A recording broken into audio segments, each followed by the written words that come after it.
And so then that turned into, from Eric the actor, I got Jeff the drunk.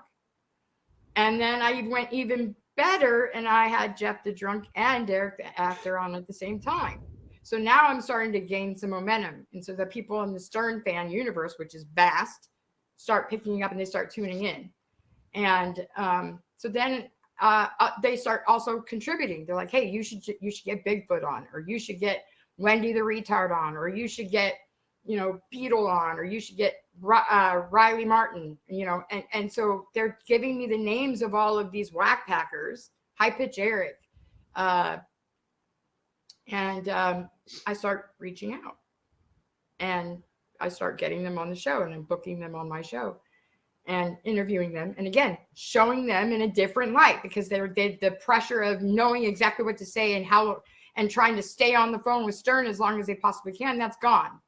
There's none of that, so they're more comfortable to talk.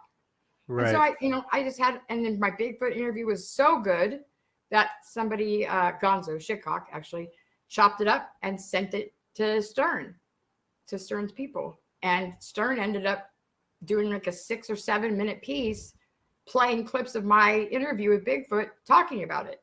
They're running commentary on it. Didn't know my name, called me the annoying woman in the background, which I wear that title proudly. But yeah, so that was awesome, because I'm nothing. I'm literally a nobody. I'm just like a mom. I was just like a stay-at-home mom, and just like fuck it off with a hobby. And here I would manage to go that far with it, Right. So, and it just took off from there, and ended up being on Pod Trash, that network that had the first people that called me. And ended up, interviewing a lot of different people, some pseudo fame, Andy Dick and I would call Andy Dick often. And then I was with GPN, Gonzo Podcast Network. That was interesting. I was pretty much running that thing behind the scenes with the owner of it. And there was a lot of drama and a lot of fucking scandal that would come out from that later. That's just too much to go into. But on that network, I signed Andy Dick. He had a podcast on that network with us, a weekly one. Mary Carey, the porn star, former porn star, she was on there. One of the Mama June from Fat to Fabulous or whatever show, and she was a Honey Boo Boo's mom. Do you know who that is?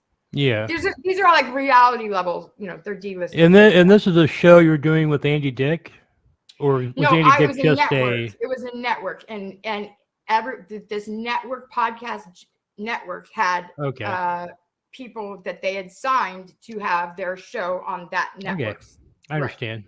So, so like High Pitch Eric, he had a show on that network. Mary Carey, like I said, Pumpkin, Mama June's daughter, who was also a teen mom, she had a show on there. She was amazing. She was such a sweetheart. We got to meet her baby. Last I heard, she had a second baby.